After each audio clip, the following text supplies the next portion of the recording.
Good morning. കഴിഞ്ഞ ക്ലാസ്സിൽ നമ്മൾ ടോട്ടൽ യൂട്ടിലിറ്റി, മാർജിനൽ യൂട്ടിലിറ്റി ഇവയൊക്കെ പഠിച്ച് അല്ലേ? ടോട്ടൽ യൂട്ടിലിറ്റി കാണാനുള്ള ഫോർമുല എന്തായിരുന്നു? T U is equal to sigma M U. Marginal utility കാണാനുള്ള ഫോർമുലയോ? M U is equal to T U N minus T U N minus 1. Very good. ഇന്ന് നമ്മൾ മറ്റൊരു പ്രധാനപ്പെട്ട concept, the law of diminishing marginal utility, അപജയ സീമാന്ത ഉപയുക്തത നിയമം, LDMU എന്നത് കാര്യമായിട്ട് വിശദമായിട്ട് നമുക്ക് ചർച്ച ചെയ്യാം. ഇതിനായി കഴിഞ്ഞ ക്ലാസ്സിൽ ഉപയോഗിച്ചിട്ടുള്ള ഒരു ടേബിൾ നിങ്ങൾക്ക് ബോർഡിൽ കാണാം. ഇവിടെ എക്സാമ്പിൾ നമ്മളൊന്ന് മാറ്റിയിട്ടുണ്ട്. ബിസ്ക്കറ്റിന് പകരം ഐസ്ക്രീമാണ്. 3 column. First column units of ice cream consumed, second column total utility and third column marginal utility. ഇവിടെ നാം ഐസ്ക്രീം വാങ്ങിക്കുന്നില്ല, 0 ആണ് കൺസംഷൻ എങ്കിൽ ടോട്ടൽ യൂട്ടിലിറ്റിയും മാർജിനൽ യൂട്ടിലിറ്റിയും ഇല്ല. ഫസ്റ്റ് യൂണിറ്റ് ഐസ്ക്രീം വാങ്ങിച്ചപ്പോൾ നമുക്ക് കിട്ടിയിരിക്കുന്ന മാർജിനൽ യൂട്ടിലിറ്റി 10 ആണ്. അത് തന്നെയാണ് നമ്മളുടെ ടോട്ടൽ യൂട്ടിലിറ്റി അല്ലേ? രണ്ടാമത്തെ ഐസ്ക്രീമിൽ നിന്നും നമുക്ക് ലഭിച്ചിരിക്കുന്ന മാർജിനൽ യൂട്ടിലിറ്റി എത്രയാണ്? 8 ആണ്. 10 + 8 ഈസിക്കൽ ടു 18. അതാണ് നമ്മളുടെ 18 നമ്മളുടെ ടോട്ടൽ യൂട്ടിലിറ്റി. ഇങ്ങനെ മാർജിനൽ യൂട്ടിലിറ്റി കൂടുതലായിട്ട് ഐസ്ക്രീം വാങ്ങിക്കുമ്പോൾ കുറഞ്ഞ് വരുന്നു അല്ലേ? 10, 8, 6, 4 എന്ന് പറഞ്ഞ് മാർജിനൽ യൂട്ടിലിറ്റി എന്തായി വരുന്നു? കുറഞ്ഞ് വരുന്നു. അപ്പം നിങ്ങൾ ചോദിക്കും, ഞാൻ രാവിലെ ഒരു ഐസ്ക്രീം കഴിച്ചു, പിന്നെ ഉച്ചയ്ക്ക് വേറെ ഒന്ന് കഴിച്ചു, അപ്പോൾ എങ്ങനെയാണ് ടോട്ടൽ യൂട്ടിലിറ്റി കുറയുക ഇല്ലേ? അല്ലെങ്കിൽ നിങ്ങൾ ചോദിക്കും, ഞാൻ ഇപ്പോൾ ഒരു ഐസ്ക്രീം കഴിച്ചു, എനിക്ക് 10 യൂട്ടിലിറ്റി കിട്ടി, ഞാൻ വീണ്ടും ഒന്നുകൂടി കഴിച്ചു, അതിനേക്കാൾ മികച്ചൊരു ബ്രാൻഡിൻ്റെ ഒരു ഐസ്ക്രീം കഴിച്ചു, അതിൽ നിന്ന് എനിക്ക് അതിനേക്കാൾ യൂട്ടിലിറ്റി കിട്ടി, അല്ലെങ്കിൽ അത്ര തന്നെ യൂട്ടിലിറ്റി കിട്ടി എന്നൊക്കെ നിങ്ങൾ ചോദിക്കും ഇല്ലേ? അപ്പോൾ നമ്മുടെ ഈ law of diminishing marginal utility വിശദീകരിക്കണം. 2 കാര്യങ്ങൾ നാം സങ്കല്പിക്കണം, അസ്യൂം ചെയ്യണം. First assumption is that the unit of commodity must be consumed continuously without any time gap. നാം ഉപഭോഗം ചെയ്തുകൊണ്ടിരിക്കുന്ന വസ്തു നാം തുടർച്ചയായി ഉപഭോഗം ചെയ്തിരിക്കണം. യാതൊരു തരത്തിലുള്ള താമസവും അവിടെ ഉണ്ടാവാൻ പാടില്ല. യാതൊരു തരത്തിലുള്ള കാലവിളംബവും അവിടെ ഉണ്ടാവാൻ പാടില്ല. അപ്പോൾ രണ്ടാമത്തെ assumption, all the commodities consumed must be identical to each other. നാം ഉപഭോഗം ചെയ്യുന്ന ഓരോ വസ്തുവും എല്ലാ അർത്ഥത്തിലും ഒരേപോലെയുള്ളതായിരിക്കണം, സിമിലർ ആയിരിക്കണം, ഐഡൻറ്റിക്കൽ ആയിരിക്കണം. ഇങ്ങനെ ഒരേപോലെയുള്ള വസ്തുക്കൾ തുടർച്ചയായി നാം കൺസ്യൂം ചെയ്യുകയാണെങ്കിൽ ഓരോ അധിക യൂണിറ്റ് ഉപഭോഗത്തിൽ നിന്നും നമുക്ക് ലഭിക്കുന്ന അധിക ഉപയുക്തത, മാർജിനൽ യൂട്ടിലിറ്റി കുറഞ്ഞ് വരുന്നു.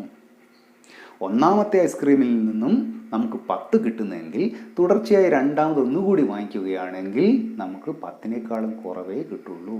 ഉദാഹരണത്തിൽ 8 മാത്രമേ കിട്ടുന്നുള്ളൂ.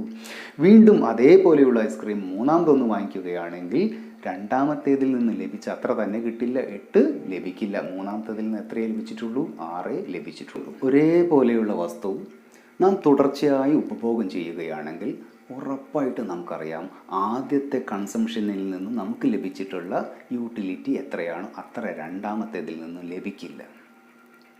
ഇനി മൂന്നാമതൊന്നുകൂടി വാങ്ങിച്ചിട്ടുണ്ടെങ്കിൽ ഉറപ്പായിട്ടും രണ്ടാമത് ലഭിച്ച അത്രയും യൂട്ടിലിറ്റി നമുക്ക് മൂന്നാമത്തേതിൽ നിന്നും കിട്ടില്ല.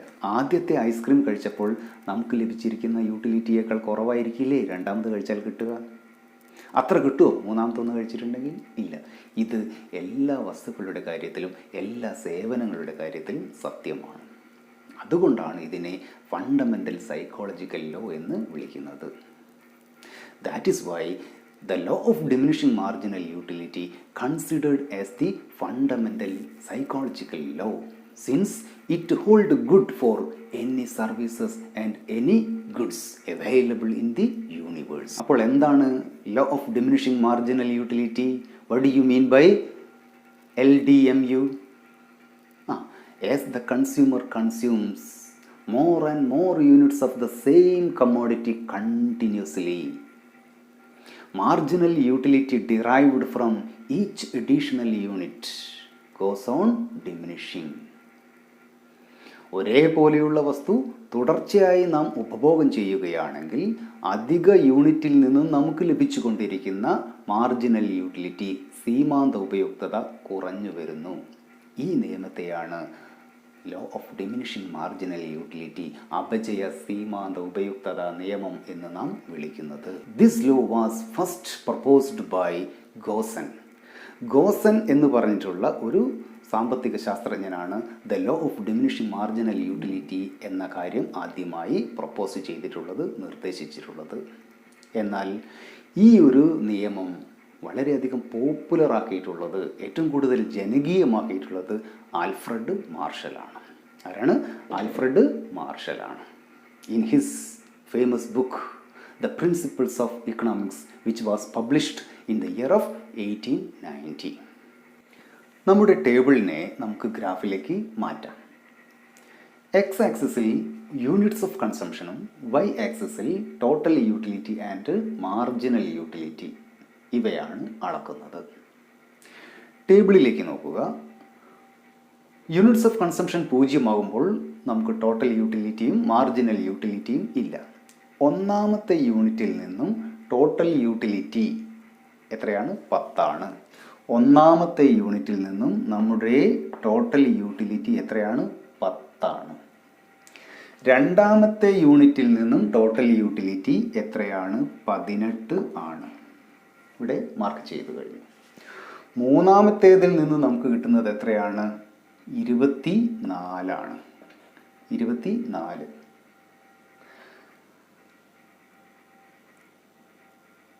നാലാമത്തേതിൽ നിന്ന് നമുക്ക് ലഭിക്കുന്നത് എത്രയാണ്? 28 ആണ്. 4ന് നേരെ 28. അഞ്ചാമത്തെ യൂണിറ്റിൽ നിന്ന് നമുക്ക് ലഭിക്കുന്നത് എത്രയാണ്? 30 ആണ്.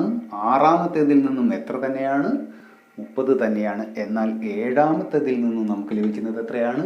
28 ആണ്. 7ന് നേരെ 28. ഇതൊക്കെ നമ്മൾ മാർക്ക് ചെയ്ത് കഴിഞ്ഞു. ഇനി ഈ പ്ലോട്ട് ചെയ്ത പോയിന്റുകളെല്ലാം കൂടി യോജിപ്പിക്കുകയാണ്. ഇതെല്ലാം കൂടി യോജിപ്പിച്ചപ്പോൾ നമുക്കൊരു കർവ് കിട്ടിയിരിക്കുന്നു.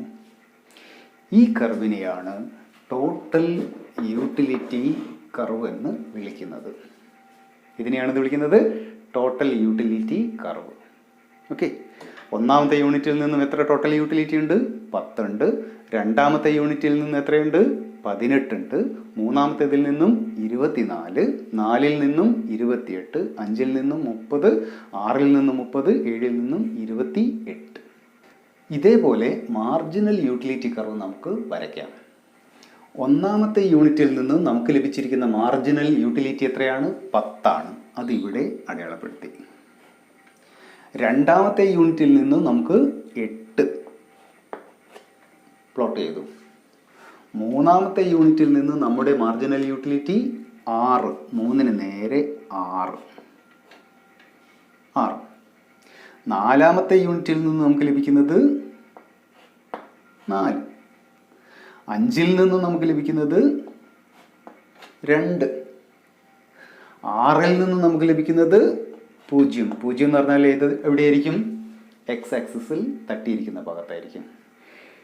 ഏഴാമത്തെ യൂണിറ്റ് വാങ്ങിച്ചപ്പോൾ നമ്മൾ -2ലേക്ക് എത്തി. ഏഴാമത്തെ യൂണിറ്റിൽ നിന്ന് നമ്മൾ -2ലേക്ക് എത്തി. അപ്പോൾ 7 നമ്മൾ എത്തിയിരിക്കുന്നത് എത്രയാണ്? -2ൽ എത്തി. ഈ പ്ലോട്ടഡ് പോയിന്റ്സുകളൊക്കെ നമ്മൾ യോജിപ്പിക്കുകയാണ്. നോക്കുക.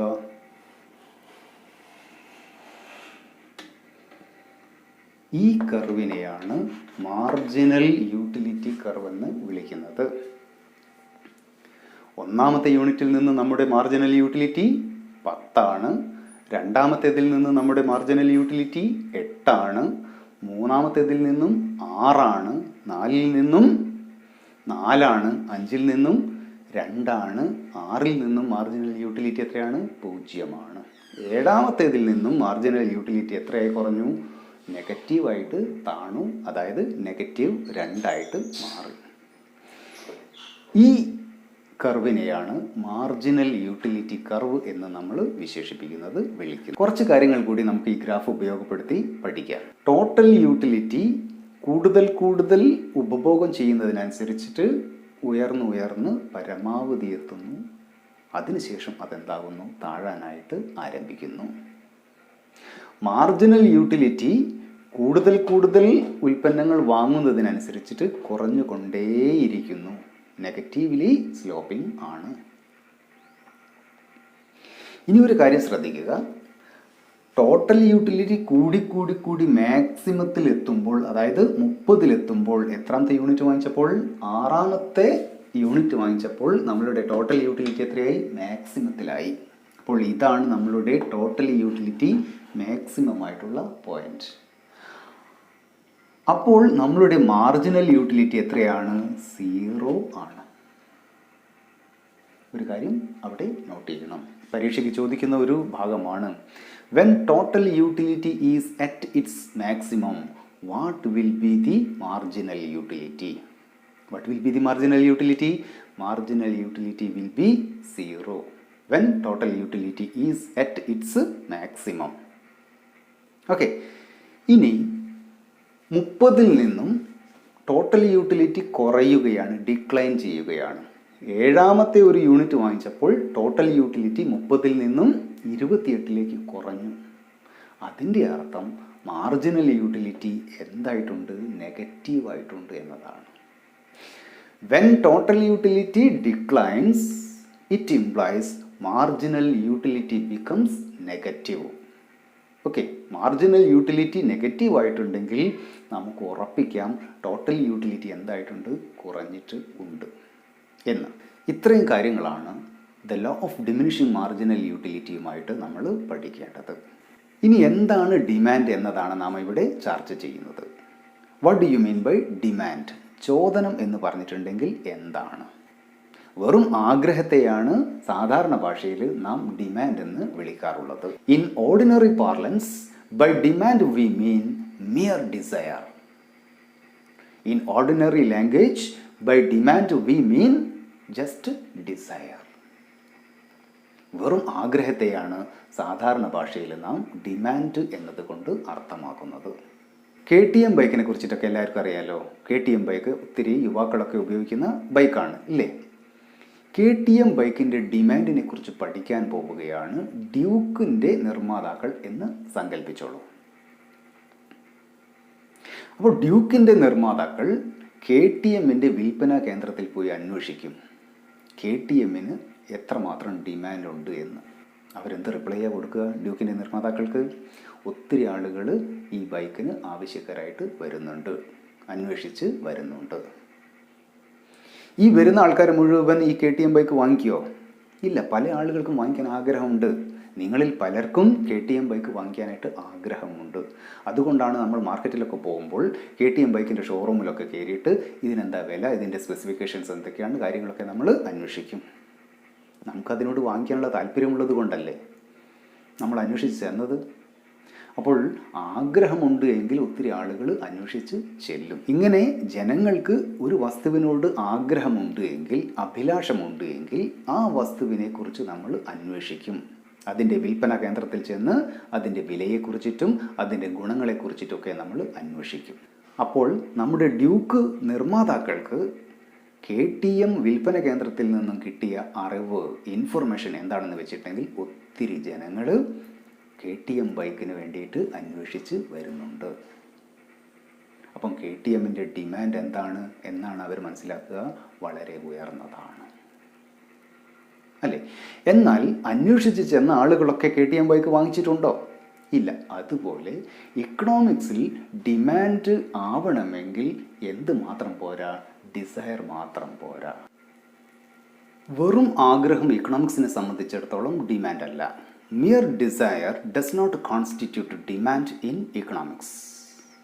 ഇക്കണോമിക്സിൽ ഡിമാൻഡ് ആവണമെങ്കിൽ, in order to constitute demand in economics, desire must be backed by ability to purchase and willingness to purchase.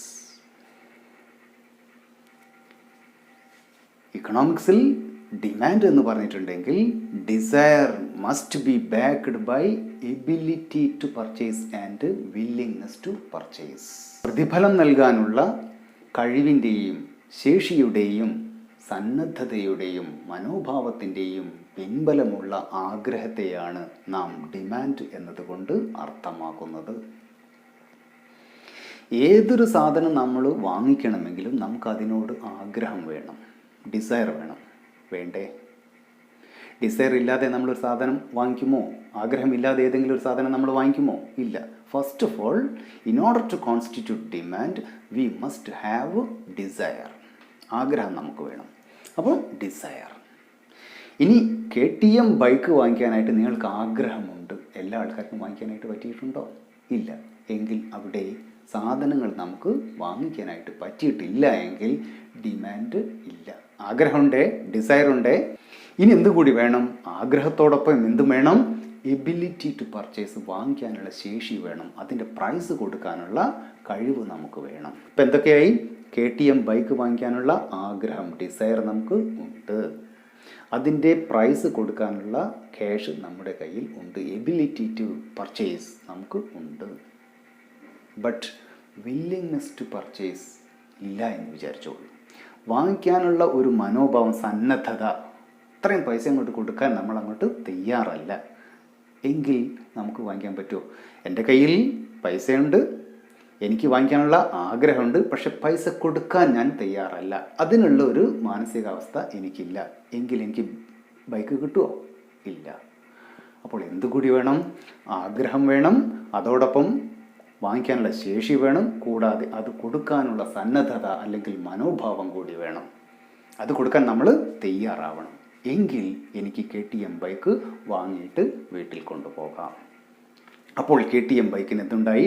Demand ഉണ്ടായി. ഇതിനെയാണ് ഇക്കണോമിക്സിൽ ഡിമാൻഡ് അഥവാ ചോദനം എന്നതുകൊണ്ട് അർത്ഥമാക്കുന്നത്. By demand we mean desire backed by ability to purchase and willingness to purchase. പ്രതിഫലം നൽകാനുള്ള ശേഷിയുടെയും സന്നദ്ധതയുടെയും പിൻബലമുള്ള ആഗ്രഹത്തെ നമുക്ക് ഡിമാൻഡ് എന്ന് വിളിക്കാം. ഡിമാൻഡ് ഫംഗ്ഷൻ, ചോദനധർമ്മം എന്നതൊക്കെ നമുക്ക് അടുത്ത ടോപ്പിക്കിൽ വിശദമായിട്ട് പഠിക്കാം. ഇപ്പോൾ നമുക്ക് എന്താണ് ലോ ഓഫ് ഡിമാൻഡ് അല്ലെങ്കിൽ ചോദന നിയമം എന്നത് ചർച്ച ചെയ്യാം. പരീക്ഷയെ സംബന്ധിച്ചിടത്തോളം വളരെ പ്രധാനപ്പെട്ടിട്ടുള്ള ഒരു കോൺസെപ്റ്റാണ് ദി ലോ ഓഫ് ഡിമാൻഡ്. ചോദന നിയമം എന്ന് പറഞ്ഞാൽ എന്താണ്? സാധാരണഗതിയിൽ ഒരു റേഷണൽ കൺസ്യൂമർ, ഒരു കോമൺ സെൻസുള്ള കൺസ്യൂമർ സാധനത്തിൻ്റെ വില വർദ്ധിച്ചിട്ടുണ്ടെങ്കിൽ എങ്ങനെ പ്രതികരിക്കും? ഞാൻ ഉദ്ദേശിച്ചത്, ഒരു കോമൺ സെൻസുള്ള ഉപഭോക്താവ് സാധനത്തിൻ്റെ വില കൂടിയാൽ കൂടുതൽ വാങ്ങുമോ, കുറച്ച് വാങ്ങുമോ? വില കൂടിയാൽ കുറച്ചേ വാങ്ങിക്കുള്ളൂ. വില കുറഞ്ഞാലോ അയാൾ എന്ത് ചെയ്യും? കൂടുതലായിട്ട് വാങ്ങിക്കും. അപ്പോൾ ഒരു വസ്തുവിൻ്റെ വില കുറഞ്ഞാൽ കൂടുതൽ വാങ്ങിക്കുകയും വില കൂടിയാൽ കുറച്ച് വാങ്ങിക്കുകയും ചെയ്യും ഒരു കോമൺ സെൻസുള്ള ഒരു റേഷണൽ കൺസ്യൂമറെ സംബന്ധിച്ചിടത്തോളം. ഇതിനെയാണ് ലളിതമായിട്ട് നമ്മൾ എന്ത് വിളിക്കുന്നത്? ദി ലോ ഓഫ് ഡിമാൻഡ് അഥവാ ചോദന നിയമം എന്ന് വിളിക്കുന്നത്. അപ്പോൾ the law of demand states that other things remaining the same the consumer will demand lesser quantity of the good at a higher price and more quantity of the good at a lower price. അപ്പോൾ പ്രൈസും quantity ഡിമാൻഡും വിലയും ചോദനവും വിപരീതമായി ബന്ധപ്പെട്ടിരിക്കുന്നു, നെഗറ്റീവായിട്ട് ബന്ധപ്പെട്ടിരിക്കുന്നു, ഇൻവേഴ്സായിട്ട് ബന്ധപ്പെട്ടിരിക്കുന്നു.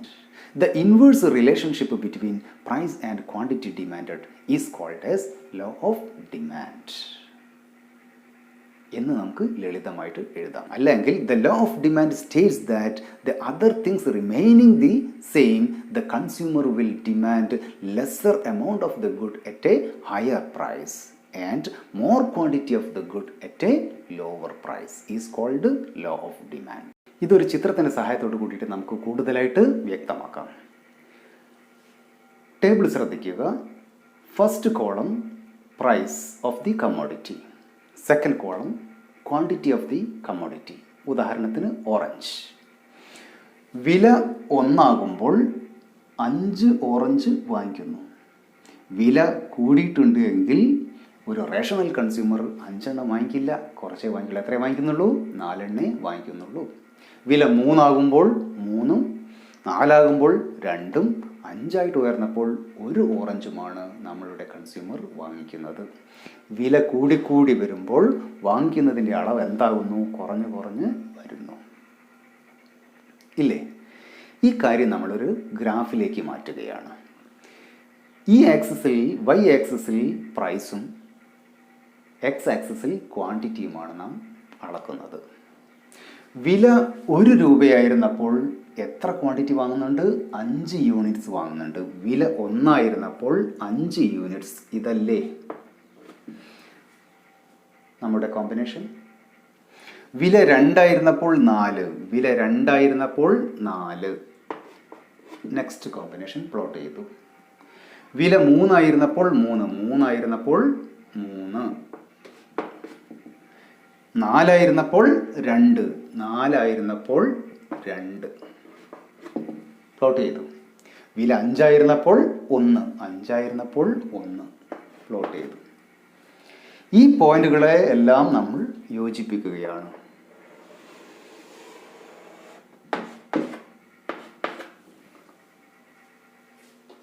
When we join all the plotted points, we get a downward sloping curve, which is called demand curve. ഇതിനെയാണ് നമ്മൾ എന്ത് വിളിക്കുന്നത്? ഡിമാൻഡ് കർവ് എന്ന് വിളിക്കുന്നത്. What is the shape of the demand curve? The shape of the demand curve is a downward sloping one. It is a downward sloping one from left to right. ഇടത്തു നിന്നും വലത്തോട്ട് താഴോട്ട് ചരിഞ്ഞു വരുന്ന ഒരു കർവാണ് demand curve അഥവാ ചോദനവക്രം. What does it implies? എന്താ ഇത് സൂചിപ്പിക്കുന്നത്?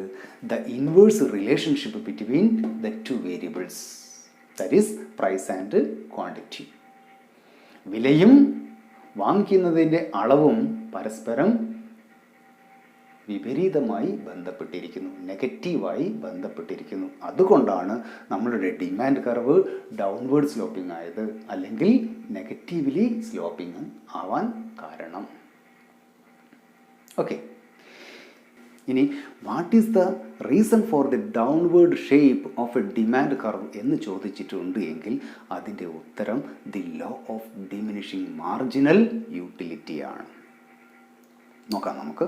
ഒരു യൂണിറ്റ് ഓറഞ്ച് നാം വാങ്ങിക്കുന്നത് 5 രൂപ കൊടുത്തിട്ടാണ്. രണ്ടാമത് ഒരു ഓറഞ്ച് വാങ്ങിക്കുമ്പോൾ നാം 5 രൂപ കൊടുക്കാൻ തയ്യാറല്ല.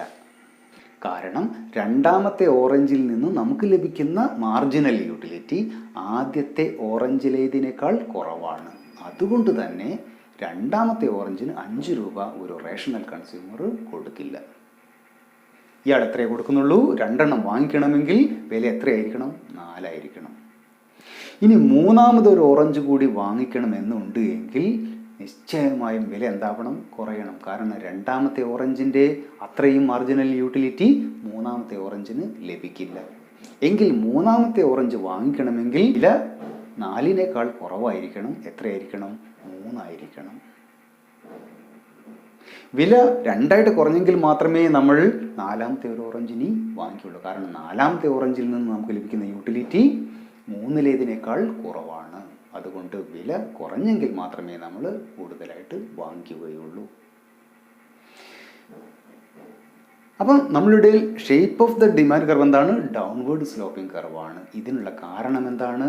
വില കുറഞ്ഞാൽ മാത്രമേ നമ്മൾ കൂടുതൽ വാങ്ങിക്കുകയുള്ളൂ. അതിനുള്ള കാരണം എന്താണ്? Law of diminishing marginal utility ആണ്. ഓക്കെ.